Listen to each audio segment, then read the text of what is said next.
NASCAR Cup Series race.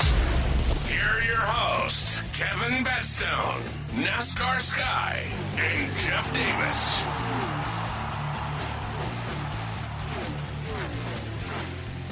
Welcome back, race fans, for another great episode of Mash the Gas podcast. I'm Jeff Davis. Joining me shortly is Miss NASCARSky and Mr. Kevin Batstone, here to cover the Pennzoil 400 from Las Vegas Motor Speedway. And Sky, who mashed the gas this weekend? In the great words of Drake, 21, can you do something for me? You know I got to give it to Josh Berry and the Wood brothers. I mean, I am so impressed. I would hate to be Harrison Burton right now because that 21 car is looking good. It's looking fast. I mean, Josh Berry's been pretty consistent at the beginning part of the season. I've been pretty impressed. I mean, it's only been a few races, but still, I just gotta give it to him. He mashed the gas the hardest this weekend.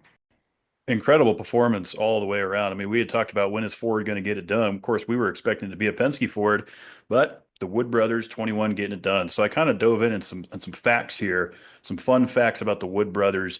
Only 5 wins in the Cup Series in the 2000s. Elliott Sadler did it at Bristol in 2001, Trevor Bayne at Daytona in 2011, Ryan Blaney at Pocono in 2017, Harrison Burton last year at Daytona, and now Josh Berry at Las Vegas. And all of those wins were their drivers' first career Cup Series win in the 21 for the Wood brothers. So interesting stats there. Yeah, that's super cool. No, I didn't even dig into that far, Kevin. But yeah, really cool stats and really stoked for Josh Berry. And, you know, like Sky said, man, he's been on it. We've been talking about him a little bit the last few weeks. So congrats go out to Josh and the entire 21 team. Wood brothers, we know, as a Penske affiliate. They got good equipment, and it's time to see him up there. But yeah, I didn't know that it was each one of those drivers' very first wins, Kevin. That's pretty cool. One thing I did notice during the end of the race, he didn't do a burnout, and he gave props to that from Dale Jr. For 2 reasons. One, he said, I saw Dale Jr. in Daytona one time, and he didn't do a burnout. He spun the car around a little bit, but he went out and just smiled, gave props to the fans, thought it was really cool. But the thing I thought that was the coolest thing about Josh Berry's statement when I was reading this interview was he was talking about how expensive these cars are. He's like, you know what? These cars are so much money. I've worked on cars all my life. I didn't want to go out there and tear up one of these cars. But it was Junior that gave him that inspiration. Yeah, that's interesting. And I think Ryan Blaney does the same thing. He said Dale Inman kind of taught him, don't tear up your equipment after the race. You might need it down the road. So I don't know if that's kind of a Ford thing, if it's just respect for the sport. But, you mentioned Dale Jr. He was a huge contributor to Josh Berry's success. Took a chance on him in the Xfinity Series, kind of worked with him in the Cars Series and let him run his late model and stuff like that. So super stoked for Josh Berry. I mean, just an incredible weekend. He's having a great season so far, bringing fast race cars, Sky, like you were saying. So, I mean, is the 21 the best Ford in the field right now? I don't know about the best Ford in the field. I still think, that 12 is really good. I mean, Blaney is such a good driver. He doesn't have the results to show for it this year. I mean, he's ended up 4 races now. I think that and it had a pretty bad finish or so, but he's usually pretty good about getting back from that. So I still think he might be up there, but I think the 12 is still probably one of the best. But yeah, it was a pretty 50-50 race. I mean, some people had amazing good luck, good things go their way, like the 21. I mean, Trackhouse, they did pretty well, minus Shane Van Gisbergen a little, but then you had the other side where some drivers could not catch a break. I mean, pit road alone was atrocious yesterday. It absolutely was. That was one of the things I wanted to talk about too, because we've also been talking, at the beginning of the season, how Kyle Busch is coming around. He's getting better throughout the season. He's going to get a win. He did not have a good day, and he was not very happy about it. I mean, hell, how do you get a speeding penalty? They couldn't figure out what section it was in. Turns out, I believe, it's in section 7. They couldn't figure it out. They, loses a tire, gets into the wall, comes out after 30 laps being behind the wall, gets another speeding penalty. Kyle Busch did not have a good day. So, I kind of felt bad for him because, like we said, he's starting to get better out there. But as far as bad luck, St. Patty's Day as of today, well, he did not get that Irish luck in him. So is what it is for old Kyle. Well, that's Vegas for you, right? Lady Luck did not strike his way. I mean, fast race car, qualified 4th, led 3 laps, was in position there to lead the field back to green. Too fast entering. That's always interesting. Too fast entering in section 7. So that's right as he's about to enter his pit stall there. So tough day for him, loses the wheel. We saw it happen to Chase Briscoe in the 19. That left rear came flying off. So a lot of issues on pit road, speeding, you name it. It's just extremely hard to overcome. And, as the race clicked along, I felt bad for old Tyler Reddick and Denny Hamlin. Those guys pitted there right before that last caution came out, had to take the wave around, got pinned back there in 24th and 25th, and just never could do anything. I thought the 45 and the 11 were, going to have a shot there late, and the Toyotas might get up there and mix some things up, but just wasn't the case. I just didn't see the speed out of the Toyotas. Obviously, Christopher Bell was going for 4 in a row. That didn't happen, so tides are turning. Yeah, I definitely agree. And we got to talk about Hamlin. I feel like for someone who is a veteran in the sport, I mean, he's someone that you can guarantee that is going to be pretty good at most tracks we go to, maybe besides a handful. I mean, he speeds on pit road a lot. I mean, he has a lot of trouble on pit road, and most of it is driver inflicted. Pit road was atrocious yesterday. Like I said, I like to see Denny clean that up. I mean, that's starting to kill him a lot. But yeah, I mean, even Logano at one of the last stops of the money stop at the end of the race, I mean, I don't even know what happened with the pit stop. I mean, it was so horrible. I don't even know what to say, honestly. It is just a mess. I mean, then I do gotta give some shout out to Adam Stevens. I believe that's the crew chief on the 20. For having Christopher Bell pull into his 19 teammates pit box to get that tire, uh, his front tire tightened up. I mean, that was heads up thinking. That avoided a really big penalty. I mean, yeah, granted, you're still going to get a penalty, but nowhere near as bad as what you would have gotten. Yeah, you're absolutely right on that one too. The number 20 car, I mean, he's a good driver and he's got a good team. I mean, it's really cool to see him out there. I was reading another thing with Christopher Bell earlier this afternoon where you actually started talking about the point system. And one of the questions is like, don't you feel kind of bad that, you're not in first place? I mean, you've won 3 out of the last 4 races. Now, this is pre when he had the interview, but he's like, it's the way it is. I think it's exciting. I like the way the point system is, but William Byron, he's in first position with 49 stage points because Christopher Bell's is P7 and he only has 26 points. But Christopher Bell doesn't mind it. He's like, it's just the way it is. And it's exciting. I like it. But if I were him, I'd be kind of a little jilted on that. I'd be like, hey, man, I've won 3 races so far and I'm just barely in the top 10. But yeah, it was really good class act on his part. What he did, had those issues, was able to come back, did pretty damn good. So I think we'll see Christopher Bell do well next week too. I think he does really well in Miami. So we'll just have to see what happens with old Bell. Yeah, definitely a very different mile and a half coming up in Miami. But, the way the points are laid out, you kind of hit on that a little bit. Again, William Byron now with 58 stage points. On the season, just good heads up driving, good stage wins, being in good positions, top tens. And honestly, all of Hendrick Motorsports here, as I scroll through the current point standings are up. Kyle Larson moved up 5 spots, Alex Bowman up a spot, and Chase Elliott are up. So Hendrick Motorsports is climbing the ladder there with Penske right behind them.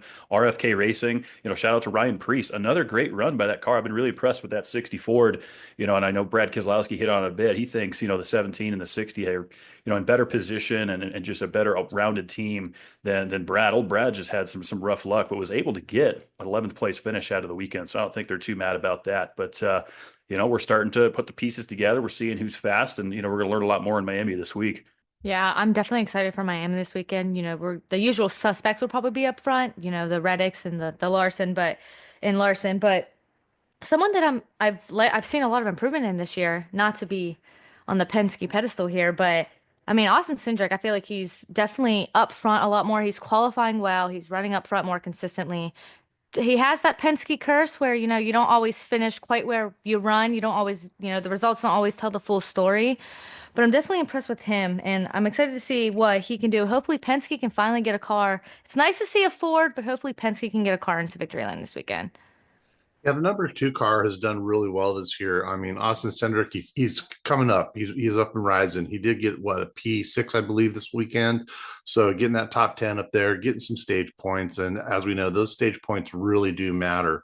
But it's a really kind of a mixed field if we look at the top 10 for this weekend. Like Kevin was mentioning, Kyle Larson got some points up there. Chase Elliott got some points. They were both in the top 10. Alex Bowman got a P7 out of it. So I don't know. I think Hendrick's going to do pretty well next weekend. I do think that they do run well down in Miami. Um, but it was really interesting to see, like, we haven't seen Ross Chastain up in the top five in quite a while. So to see him, but kind of to Sky's point a minute ago, Daniel Suarez in the 99 car getting to P2, because he kind of had a shit day for a little bit there, and he came back, beat the adversity and got a really, really good finish. But if you would have told me Josh Berry, Daniel Suarez, and Ryan Preece were going to be P1, 2, and 3 out of this race, I wouldn't have believed it. But it was cool to see him up there. Yeah, you'd almost be looking at this like it was a super speedway kind of result. And that's no disrespect to the drivers. We just typically don't see that. I think Mike Joy hit it on the head. He said if you had them as your trifecta on $100 bet, you would have won $1 million for those three there. So that just shows you, the crazy odds there. But exactly. Going back to Penske a little bit, old Ryan Blaney just had a tough weekend. I mean, practice, he backs the car into the fence, tears the deck lid off. They have to put a new bumper on. He can't qualify. He starts in the back, comes to the front. And had some speed there. I mean, he was up to P7 there for a bit and was in contention. And then he just got pinched, guy, as you saw in that back straightaway there, four wide. Blaney ultimately ended up taking the blame for that, but, ended up wiping out his day, killing their momentum. But luckily for Blaney, he's going to a place, this Sunday where he ran second last year. So I'm sure he's looking forward to getting down there. Yeah, I know. Blaney, he has been so strong, especially with last year. I mean, coming off of his championship, I feel like he had a lot to prove. A lot of people were running their mouths as they do whenever the driver they don't think deserves it wins. So I'm glad to see that he's really turned it around. And he's one of the top drivers at Penske, if not the top guy. I mean, I hate to say that for Logano, but it's almost every single week you're going to have Blaney up in the top five, top three, at least for some part of the race. Not to switch gears too much, but I have to bring up Fox, something that I've really noticed. They have not been doing well this season. I mean, it's almost worse than it's ever been, the amount of terrible angles, and they start segments, like way early where they're still rambling on the commentators. It's playing some random video you don't even know. I'm very unimpressed, and it's a little bit crazy out of Fox, in my opinion. I've seen a lot of people on social media bring this up, so that's why I wanted to talk about it. But to me, you would expect that out of a startup company maybe, but not Fox. Yeah, Jeff and I have been griping about Fox here the last few years. We've really seen a decline in their coverage. I mean, I've been watching Mike Joy for 30 years. I think he does fine, but even Mike Joy made a couple errors in the booth yesterday. I was reading before we hopped on air. He had said that, it was outside of the win that Josh Berry had. He had said that last week in Phoenix was his career best finish when it wasn't. He actually ran second at Richmond when he was covering for Chase Elliott when he was out. He had ran third at New Hampshire. So just a couple mistakes there. And then the no pit times. I think that there's some talent. I think Jamie Little, Regan Smith, those guys do a good job on pit road, but just the whole package deal, I think, has gotten a little bit worse. And now you mix in the Amazon Prime side, which is basically also the Fox team. I don't know. I don't know if they have too many irons in the fire. McMurray and Chris Myers are at the track now. But yeah, Jeff, you and I, we've been kind of griping on Fox here for the last few years. Yeah, it's definitely, the quality has gone down. I mean, as soon as 2, 3 years ago when they stopped doing the pit times, that's the thing that kind of got me first. I'm just like, okay, what's going on here? And I love Jamie Little. Met her, she's a sweetheart. You met her down in Texas here, Kevin. Super nice gal, and boy is she tall. I mean, I'm 6'3", and so is she. She looked me dead in the eyes, but they do. They've got a really good team. I like the crew itself. But like Sky was just saying, it seems like the quality out of Fox, you'd expect it to be much better. And I'm like, this isn't like their first year broadcasting. These guys have been in there for a long time. And, as soon as it went to regular Fox and it seemed like we were watching side-by-side racing for damn near the entire first stage, I was getting pissed because I'm like, man, we're missing a lot of the action. I'm sitting there having to listen to commercials and we've got cautions going on here. So I do think Fox does need to step it up. Sky, you nailed it there. Yeah, I mean, I love listening to Clint and Kevin Harvick go back and forth. That's always fun. We mentioned that they have a great talent lineup, but the other thing I've kind of noticed too is that it turns into like a commercial for Kevin Harvick's Happy Hour podcast. We understand he's got one of the leading shows. It'd be great if they'd plug Mash the Gas, but we're probably not going to see that. But I mean, every week it's like, oh, it's Kevin Harvick's Happy Hour, which Kevin does a great job. I'm not saying he doesn't, but I mean, I don't know how many times they plug his podcast throughout an entire race weekend. So, I think all that aside, Fox could definitely tighten it up. We could see some improvements. We're with them until I think mid-June. Well, we go to the Amazon team here coming up at the Coca-Cola 600, which is an interesting race to start going to a stream service. They'll carry us 5 races, and then we'll finish the year with the NBC team. But it kind of has turned into the Kevin Harvick network in a way. I mean, yeah, he does do a good job on his podcast. I enjoy it. I like listening to it. But I think since, the race hub is now gone and they're not having to spend as much money as they did, maybe with the staffing, the studio, I don't know. But Kevin Harvick's getting plugged left and right. So he's got to be making some money now that he's retired. He's even making more coin just doing sitting there at the booth and getting plugged left and right for his podcast. I'm kind of getting tired of hearing his name, but he's a good guy. He was a bad guy as far as, back in the day. He had the attitude. He was kind of the Kyle Busch back, when you got to have that villain. I never really got into him a whole lot when Jimmy Johnson got into him one time, and Johnson went over to apologize to him, and he straight up just shoved him, didn't want anything to do with him. He's like, fuck you. And Jimmy Johnson's a class act. I mean, he was truly just saying, hey man, I messed up. I'm sorry. And but as we know, Harvick, he's gotten older, he's got a family, he has children. But I am definitely tired of hearing the Harvick show every single time I'm on Fox now. I'm almost ready for it to go ahead and change over to NBC. Oh yeah, I could definitely go round and round and round about Kevin Harvick. He's an interesting character, but I feel like Kevin and Clint, there are certain drivers that I've noticed, and I've seen this floating around on Twitter.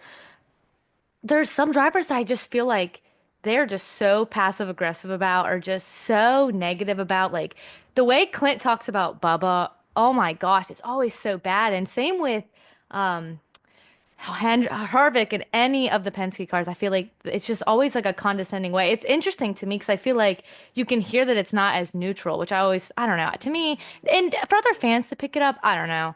It's just an interesting thing. They need to get better. I mean, Fox is supposed to be kind of, when you think NASCAR, you always think like Fox, and they're just really not doing well. And for somebody that's supposed to be such a big partner, they're not impressing the fans. Well, now they've allocated a lot of Fox resources to the IndyCar series. I mean, it's a big opportunity for IndyCar to shine. I mean, they've got that national contract over the air Fox, not the streaming side of it. So I don't know if maybe some of the money allocation there has something to do with it. And it's going to be interesting to see because Jamie Little and Regan Smith are going to be doing some double duty. They're going to be working the IndyCar side of it. Obviously, we have the Trucks FS1 where Jamie Little is the play-by-play call over there. Which shout out to Corey Heim for winning that race. And then you got the CW, right? The CW is kind of building their brand a little bit. And I think those guys are doing all right with Adam Alexander and Parker Kligerman. I like listening to them. I think they do a pretty good job. And old Justin Allgaier getting it done for JR Motorsports. So a lot of networks, a lot of streaming coming up, a lot of changes in the way we broadcast the sport. Yeah, it's different. It really is. I'm still not quite used to it. I'm a little old school on that stuff, but yeah, Fox definitely needs to do a better job. But it is hard when you hear someone like, as an analyst of the sport or as a commentator of the sport, or even us doing our podcasts and stuff, as far as being media, we need to be neutral to teams. We can't have, that passive aggressive negativity or, oh, it's just Bubba or, whoever, oh, it's Penske, because in the past, I think a lot of times everyone's always favored Hendrick Motorsports. You either love him or hate him. And that's what we've seen for so many years. But I think a lot of that also comes with, you get tired of seeing someone win and losing all the time. It's like, Jimmy Johnson, it was you either loved him or you hated him, but you can't admit that he's not one of the best drivers out there of all time. He's a damn good guy, great family man, keeps himself in shape, keeps himself busy, but to just say Hendrick all the time. Now it's kind of switching around a little bit, but you do hear some kind of like, oh, it's the 23XI or it's the 99 or I know this guy's saying, man, I really do, because I hear it myself. Yeah, it's interesting, to kind of you hear it all put on the line there. And, Jeff Gordon, of course, stepped into the booth in 2017 and had to be neutral. He wasn't too biased towards Hendrick Motorsports. I mean, I can tell you if we were doing Mash the Gas when Jeff Gordon was still driving, it would be tough for me to be neutral. So I think Sky does a good job not being too biased to Joey and Penske and kind of calling it the way it is. I mean, that's what you're supposed to do as an analyst, as a commentator, right? We're taking all the pieces that we see, we're analyzing it, break it down, who's good, who's bad, who can improve, and not spinning it to, your favorite driver who you're, tipping your hat to or whoever that is. It's just you got to maintain neutral. And I think that's why Mike Joy, I've always enjoyed listening to Mike Joy. I think he's one of the best play-by-play guys, but he's getting up there. I mean, Joy's going to be 76 years old. So I don't know, maybe it's time to refresh it. Maybe, and as far as different drivers and, your dad was out there, Kevin. So I know he ran into a few different drivers. What was his thoughts on the race? And do you have fun in Vegas? Tell me a little bit about that, man.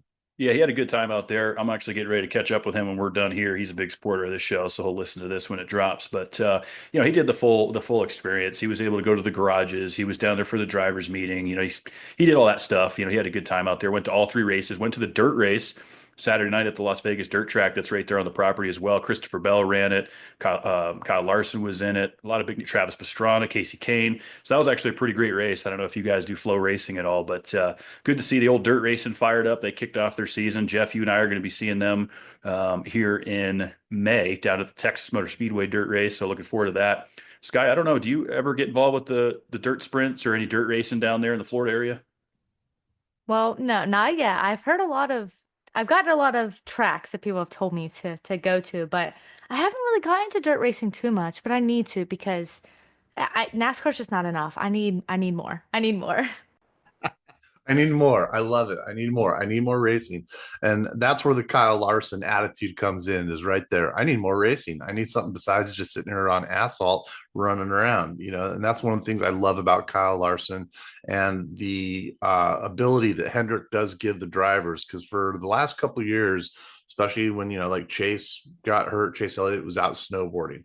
A lot of team owners, they're like, no, we can't have you doing these extracurricular activities, because if you get hurt, you're going to affect your playoffs, your playoff points. And especially this year, if it's tough to climb out of a hole like that.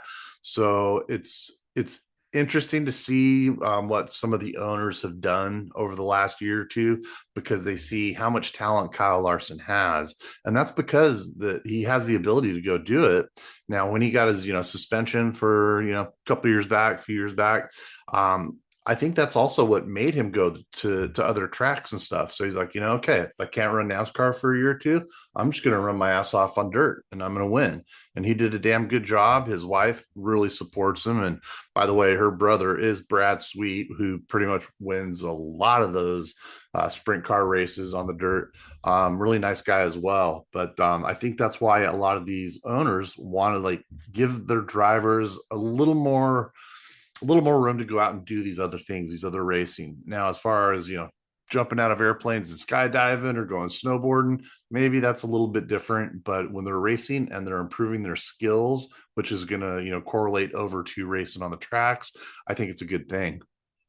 Yeah, I think any extracurricular race is just repetition, right? Repetition's a mother of skill, and the more you do it, the better you get, and you're out there practicing. And while we have a quick moment here before we go to Homestead, Sky, we had a listener kind of had a question about your iRacing and how that's coming along, what your experience has been like. We know you do the live streams and all that kind of stuff. How's that journey coming along?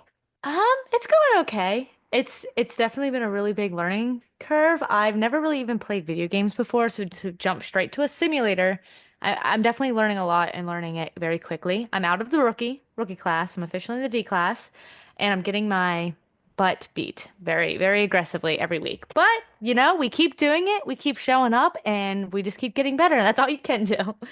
And having fun, and that's what it's about. I would really like to try that out sometime. I've always wanted to jump in one of those sim racing simulators, and because it is just so detailed the way the tracks are. I mean, Kevin and I, we just get on the PlayStation, push a few buttons, and there's not even a comparison to what you're doing and actually sitting in the driver's seat, so to speak. Even though it may be in your living room, doesn't matter. It would still be fun to do. So yeah, that's really cool that you jumped up to the next class level. You'll get better. But it takes a last kicking to get better. So, it's fun to do, Sky. Yeah, it's a good stuff for sure. And iRacing is getting ready to drop console this year. I'm sure you guys have heard, Jeff, PlayStation. It'll be next gen only though, so PlayStation 5, Xbox. NASCAR 25 is going to drop in September. It's an iRacing console game, so be the first time iRacing has stepped into the console world. Should be the best that we've seen yet. So for the gamers and people that want to try it, I'm looking forward to it. Give me something to do as we get into the playoffs a little bit later this year. But to close the book on Vegas, I think it was a great race. All in all, I don't have too many gripes about it. I think we saw a lot of action. We saw hiccups on pit road. The drivers say it's one of the most difficult pit roads. We saw why. And now we go to a kind of a unique mile and a half, right? I mean, we picture a lot of the cookie cutters like Vegas and Kansas kind of similar. Texas, Charlotte kind of have that quad oval.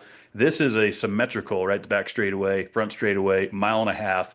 It almost doesn't feel like a mile and a half, just the way it's shaped. So you got, the really high groove. You got the progressive banking, difficult racetrack, but for guys like, Kyle Larson and Denny Hamlin and guys that can ride the wall, I think are going to yield a lot of success. And when we go back to the fall race last year, Tyler Reddick bringing it home for the win. And so Ryan Blaney, Denny Hamlin, Seabell, and Chase Elliott rounded out the top five. So really, we're looking at the same guys we've been talking about: 23XI, Penske.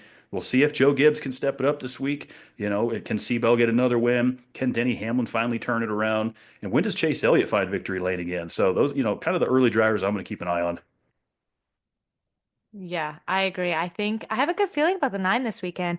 Although take that with a grain of salt, 'cause I had a good feeling about the 8 last weekend, and we see how that went. So I think, I mean, you hit it right on the head when you said riding the wall. I mean, Tyler Reddick, that's the number one person that comes to my mind. I remember when he used to do that, ripping it around in the 8 for RCR. I mean, he's someone that I think hopefully he can break through and get a win. I mean, he even said he asked after when he was still in the car after the checker flag, he asked if it was the 21 that won. And when his team confirmed, he was like, "Man, we got to get our shit together and win." So a little bit of a diss there at the 21, but I mean, I totally get what he's saying. You don't think of the Brothers as someone who's competing week in and week out, and to be beat someone who's like 23XI like Tyler Reddick, I mean, it's got to hurt a little bit. It does. And, Tyler, like you said, Tyler Reddick, he knows how to ride that wall. It's crazy how close they actually get. I mean, we're talking inches from, what I call the Darlington stripe. No matter what track you're running it at, I just like the way it sounds, even though you're not at Darlington. It's so easy to just barely touch that wall and a tire goes down. And Tyler Reddick definitely knows how to ride the wall. But as far as next week, I think we're going to see a lot more out of Hendrick. I really do, more than we have in the past. I think, or not in the past, but so far this year, Chase Elliott, I'm looking at him as well. I'm kind of going with William Byron. I mean, he's been doing a damn good job. He's winning stages. He's racking up them points. But as far as going for the win, I think he's got it this weekend. Yeah, I'm going to keep an eye on Spire as well. I mean, we have seen these guys have had speed, right? Michael McDowell goes out and gets the pole. I didn't put him in my fantasy lineup because I kind of figured what happened is exactly what happened. Those guys they have a hard time putting an entire race together. I mean, we knew Michael McDowell is more of a super speedway style racer, but Carson Hocevar, can these guys put together a winning formula this weekend? That's what I'm going to be curious to see because they've had speed, right? Like again, Michael McDowell qualifying well. Justin Haley, all these guys are coming out of the gate, pretty strong. Can they get up there and compete with those guys? I mean, obviously McDowell came home P16 here in Vegas, was probably expecting a top 10 out of that deal, but is that team for real? Can those Chevys, compete with Colleague and Trackhouse and Hendrick Motorsports? I definitely think they can. I mean, Spire getting the pole last weekend for Las Vegas brings me a lot of hope to that camp. I think that they're going to be pretty good. Um, I mean, Carson Hocevar, I mean, he's someone that I think give him a couple years and I think he's going to be phenomenal. He's already shown a few glimpses into that, but, not to be funny here, but I was just thinking, I think a safe bet, if you wanted to place a bet on someone to win, you got to pick a B last name. Buscher, Blaney, someone, because apparently that's what it takes to win in the Cup Series this year. It's true. It was really cool to see Barry out there. I'm with Blaney. I just can't wait to see him come out there and just rock it because he, like I said, he's had shit luck. So him coming in and what P35, I think is what he finished second to last this last weekend. I felt bad for the guy. He's another one of those dudes out there that's just got a positive attitude, really cool person. He'll give you his time. He'll chat with you. Really solid. So I'm gonna keep an eye on him as well because he finished, like I said, P2 last year. Let's see, I can't remember if it was the spring race, Yeah, they're in October in was the it playoffs. October? Yeah, okay, that's what I thought in the playoffs. Yeah, he took P2. So and Christopher Bell, he was in the top 5. So maybe it is something, man. Maybe we got to throw a bet out there. What are the odds? We got to give an over under on what's the first letter of your last name. Are you going to go with the B or the rest of the field? I wonder what the spread on that would be, maybe a plus 350 or something like that. All I know is I haven't been doing well in my DraftKings Sportsbook bets this year on the Cup side. I'm better off just sticking with Xfinity. That seems where I'm winning my money.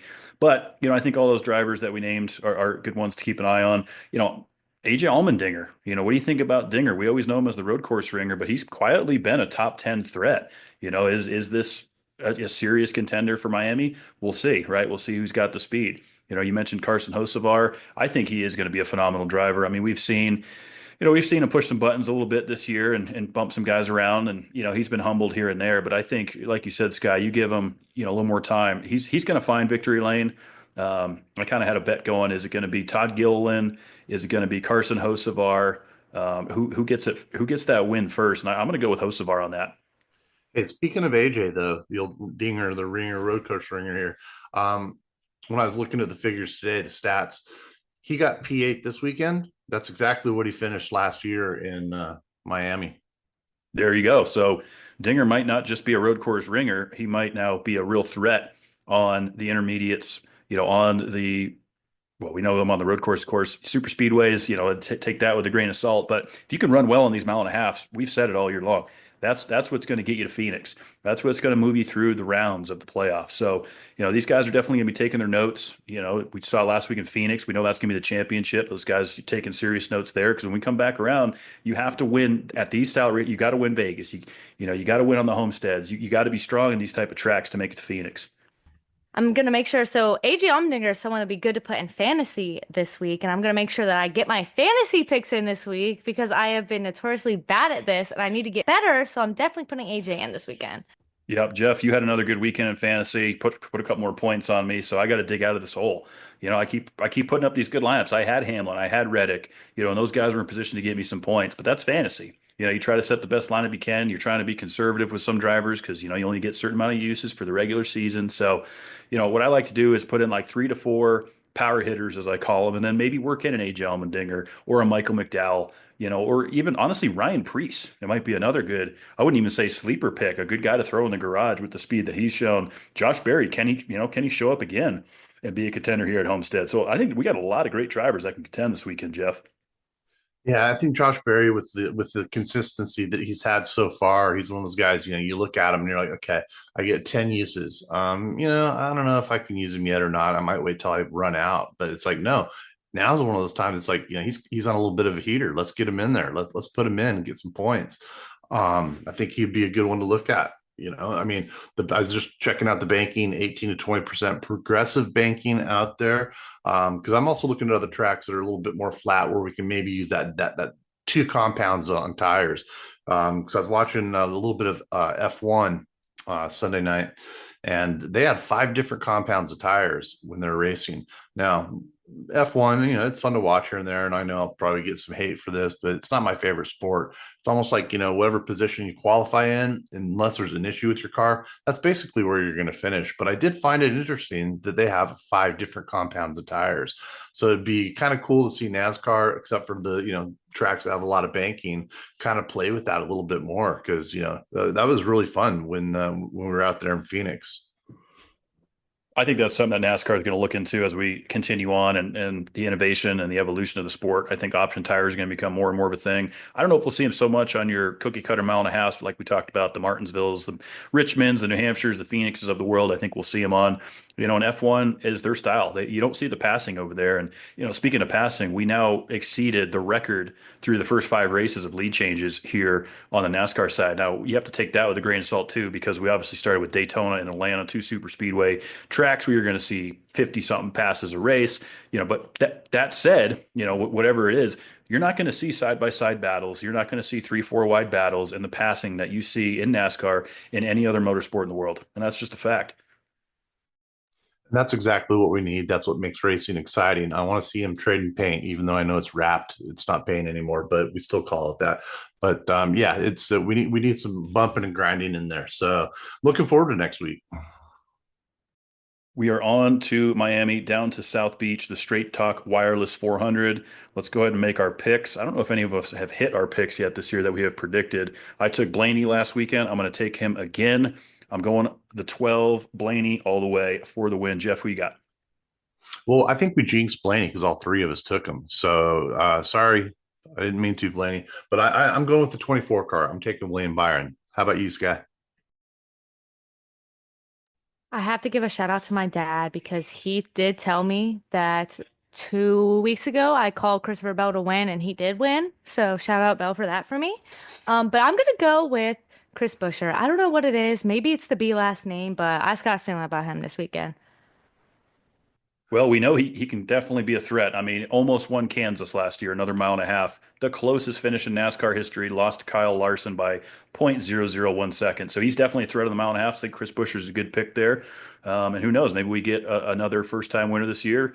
Maybe we get a first-time winner across. Maybe Carson Hocevar gets his first win this weekend. So it's going to be interesting for sure. But we are on to Miami. Should be a great race, 400-mile race, 3 p.m. Eastern, FS1. One thing I found interesting looking at the schedule coming up here, guys, Friday night, Homestead, NASCAR Craftsman Truck Series are on regular Fox, nationwide Fox, not FS1. So that's a big deal for those guys. Great viewership opportunity there if you're a Truck Series fan.